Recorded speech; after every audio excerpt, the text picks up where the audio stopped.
e mais recentemente tivemos um decisivo apoio dos Estados Unidos à institucionalidade e à democracia brasileira em momentos de sobressalto. Eu mesmo, como presidente do Tribunal Superior Eleitoral, estive com o encarregado de negócios americanos, tive muitas vezes, mas em 3 vezes eu pedi declarações dos Estados Unidos de apoio à democracia brasileira, uma delas do próprio Departamento de Estado, e acho que isso teve algum papel, porque os militares brasileiros não gostam de se indispor com os Estados Unidos, porque é aqui que obtêm os seus cursos e os seus equipamentos. Pessoal, esse vídeo é importante que vocês compartilhem, que vocês comentem, porque vocês imaginem se isso acontecesse partindo do presidente Bolsonaro. Então, é um vídeo que o Eduardo Bolsonaro está fazendo um comentário muito relevante, e isso deve ter pesado na balança em 2022, e isso causou o que está acontecendo no nosso Brasil hoje. Esse desmando, esse monte de corrupção que está tudo acontecendo justamente por causa da eleição de 22. Fiquem com os vídeos, compartilhem, né? Comentem, dê like, fortaleça esse canal de um patriota. Deus, pátria e família e liberdade, meu amigo. Por que isso aqui é grave? Gente, isso aqui, na verdade, é um ministro do Supremo Tribunal Brasileiro pedindo uma intervenção norte-americana na eleição nacional. Na verdade, eles criaram essa narrativa de democracia, golpe, instituições e etc. Mas todo mundo viu que foi uma tática utilizada para tirar uma pessoa da cadeia e botá-la na presidência da República. Durante o período eleitoral, a gente não conseguiu sequer falar que o Lula é amigo do Maduro. Até isso, nós fomos obrigados a deletar das nossas redes sociais, baixo, né, a ameaça de fortes multas. E eu estou falando isso aqui para mostrar que o Alexandre de Moraes e o seu grupo, né, que sempre tem um pessoal por trás da cena que apoia o Moraes, né, o seu grupo, eles não são corajosos. Eles tinham o respaldo dos Estados Unidos, que é a maior potência militar e econômica do mundo. Então, se você for parar para analisar o que mudou de lá para cá, mudou tudo. Eles perderam esse auxílio moral, eles perderam, né? Recentemente saiu mais uma notícia falando do envolvimento da USAID com o TSE, fizeram live juntos. Isso daí fora a estratégia também de você pulverizar o dinheiro da USAID em várias ONGs e pequenos outros grupos, o que dificulta a investigação, dificulta o rastreamento, torna, né, os valores de menor importância, mas ainda assim o efeito é como o de várias formigas indo atacar algum corpo estranho dentro do formigueiro, né? Esse corpo estranho dentro do estabelecimento brasileiro é o Jair Bolsonaro, a pessoa que lutava pelo interesse dos brasileiros. Então, isso tudo mostra como é que o inimigo se comporta. E mais ainda, o que o Barroso está falando, de que os militares foram impactados pelas declarações do State Department dos Estados Unidos, porque é nos Estados Unidos que eles conseguem os seus cursos e os seus equipamentos. Isso daí não é novidade para ninguém.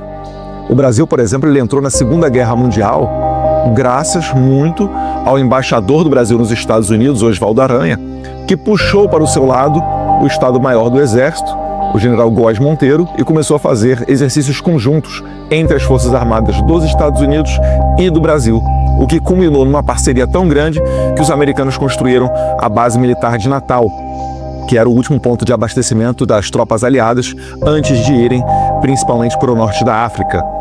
E isso daí fez total sentido naquele momento, porque o então ditador do Brasil, Vargas, ele flertava muito com os sistemas do nazismo e do fascismo. E o Oswaldo Aranha teve muita inteligência em trazer os militares para perto dos americanos e assim colocar o Brasil na Segunda Guerra Mundial do lado correto.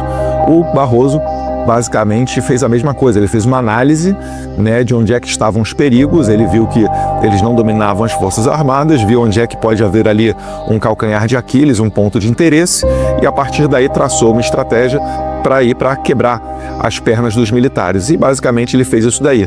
Tanto não é à toa que ele fez isso, que cerca de um ano antes da eleição, começaram a descer várias autoridades americanas no Brasil.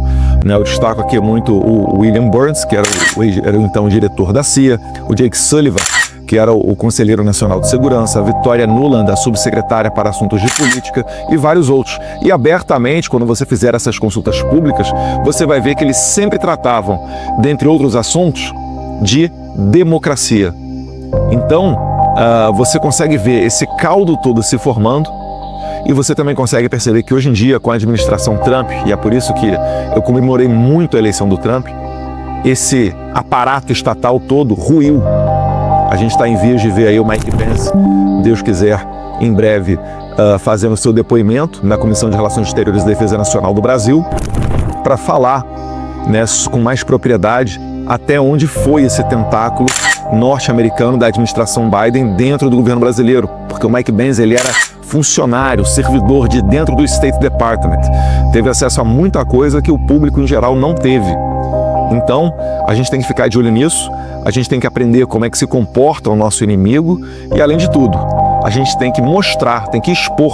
Por mais que a gente saiba que isso não vai dar, pelo menos agora, num processo de impeachment de um ministro do STF, né, com base nessas declarações aí do Barroso, eu não tenho esperança de que isso aconteça nesse atual Congresso, mas cabe a gente perguntar aos nossos candidatos ano que vem, ao Senado, à Câmara também, qual é o posicionamento deles sobre esses fatos, porque a gente não pode ver um ministro do STF dizendo que vai pedir ajuda aos americanos, que numa palestra diz que derrotou... Nós derrotamos o bolsonarismo!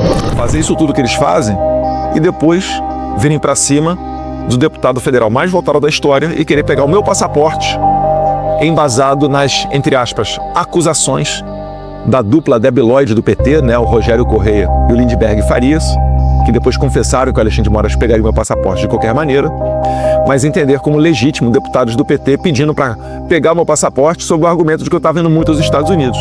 Então, o que dizer do Barroso, que pediu intervenção do governo Biden com sucesso ainda na eleição brasileira? Essa história tem que ser passada limpo. A gente tem que documentar isso daí. A gente tem que levar isso daí ao conhecimento dos congressistas norte-americanos para que, a partir daí, medidas enérgicas possam ser tomadas. Sem liberdade de expressão, a gente não dá nem um primeiro passo. Eu sei que muita gente fica desesperada na internet. Poxa, Eduardo, mas nada vai acontecer, a gente fala, etc. Não. Já está acontecendo.